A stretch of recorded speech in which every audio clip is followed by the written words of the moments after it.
ফারাক্কার বিন্দুগ্রামের ঘাটপাড়ায় ভয়াবহ অগ্নিকাণ্ড, লক্ষাধিক টাকার ক্ষয়ক্ষতি।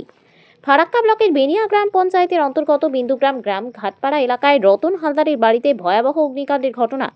রবিবার বিকেল 4:30 নাগাদ হঠাৎ করেই বাড়িতে আগুন লাগে। মুহূর্তের মধ্যেই আগুন ছড়িয়ে পড়ে এবং ঘরের আসবাবপত্র, বিভিন্ন সামগ্রী পুড়ে যায়। প্রাথমিকভাবে ক্ষয়ক্ষতির পরিমাণ লক্ষাধিক টাকা বলে অনুমান করা হচ্ছে। স্থানীয় সূত্রে জানা যায়, শর্ট সার্কিট থেকেই আগুন লাগতে পারে বলে মনে করা হচ্ছে। ঘটনার খবর সঙ্গে সঙ্গে ফারাক্কা থানায় জানানো হয়। খবর পেয়ে দ্রুত ঘটনাস্থলে পৌঁছায় ফারাক্কা ফায়ার ব্রিগেডের একটি ইঞ্জিন। দীর্ঘ চেষ্টার পর আগুন নিয়ন্ত্রণে আনা সম্ভব হয়। অগ্নিকাণ্ডের খবর পেয়ে ঘটনাস্থল পরিদর্শনে আসেন ফারাক্কার বিশিষ্ট সমাজসেবী, জঙ্গিপুর সাংগঠনিক জেলা তৃণমূল কংগ্রেসের সাধারণ সম্পাদক তথা ফারাক্কা 7 নম্বর পঞ্চায়েত সমিতির সদস্য ইলিয়াস শেখ। তিনি ক্ষতিগ্রস্ত পরিবারের সঙ্গে কথা বলেন, ঘটনার খোঁজ খবর নেন এবং পরিবারের পাশে থাকার আশ্বাস দেন। ঘটনা এলাকায় চাঞ্চল্য ছড়ায়। ঘরের কারেন্টের এসে শর্ট সার্কিট হয়ে পুরো বাড়িতে আগুন লেগেছে। কখন হয়েছিল? 4:30 সময়। কি হয়েছে? প্রায় 1-1.5 লাখ টাকা হবে। আচ্ছা, আপনি কখন জানতে পারলেন? এতে আগুন লাগার পরে এসে আমি কাজে ছিলাম, এসে দোকানে ছিলাম, ওখান থেকে শুনলাম যে ঘরে আগুন লেগেছে। আচ্ছা, তারপরে প্রশাসনকে? গ্রামের লোক সবাই আসলো, নিভালো, জল টল দিয়ে সবাই, পুলিশ জলের গাড়ি এসেছিল, ফায়ার ব্রিগেডের। আচ্ছা, তারপরে তো কোনো রকম আগুনটা এখানে আমার দোকানের জারকিন, আমার মাছ ধরার জাল, তারপর ঘরে এসে যাবতীয় যা জিনিস থাকে সব রাখা ছিল, সব কিছুই বাঁচানো যায়নি। আচ্ছা, আপনার নাম? আমার নাম রতন হালদার। এই জায়গাটার নাম কি?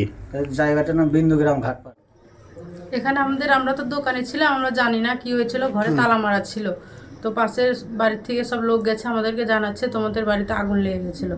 দিয়ে এসে দেখছি কি পাড়ার লোক তালা ভেঙে আগুন নিভাচ্ছিল ট্যাঙ্কি থেকে জল নিয়ে। কিভাবে আগুনটা লাগলো জানতে পারি? শর্ট সাইড হয়েছিল। Short circuit.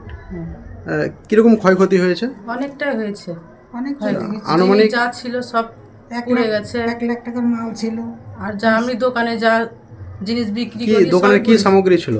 ডাম ছিল জলের, আর গামছা, জাল, এগুলো। পুলিশ এসেছিল? সব শেষ হয়ে গেছে। Fire brigade? হ্যাঁ, এসেছিল। আচ্ছা, আপনার নাম? রমা হালদার।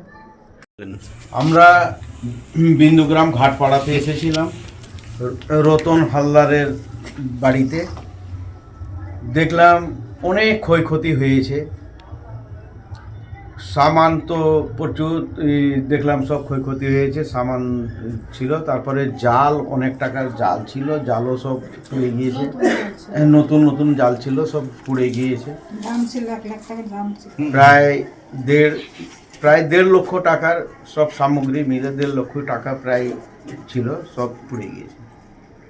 আমরা আসলাম ওদের বাড়িতে, আশ্বাস এটুকুই আমরা দিব কি এই যে ক্ষয়ক্ষতি হয়েছে, এই গরিব মানুষের, যারা যে মেহনতি মানুষ খেটে খুঁটে এরা কোনো রকমভাবে বাড়ি ঘর দিয়েছিল, এই বাড়িটা মানে এত মানে পরিশ্রম করে যে দিয়েছে গরিব মানুষ, আজকে পুড়ে গিয়েছে। তাদের মানে খুব অবস্থা খারাপ হয়ে গিয়েছে এই বাড়ির পুড়ার জন্য। তো আমরা যে বিডিও অফিসে যে ক্ষয়ক্ষতির পরিমাণ যেমন কি পাই, আমরা চেষ্টা করে দেখব, যেমন কি বিডিও সাহেবকেও আমরা বলবো কি যেমন কি রতন হালদাররা কিছু আর্থিক সাহায্য বিডিও অফিস থেকে পাই, এটা আমরা দেখব।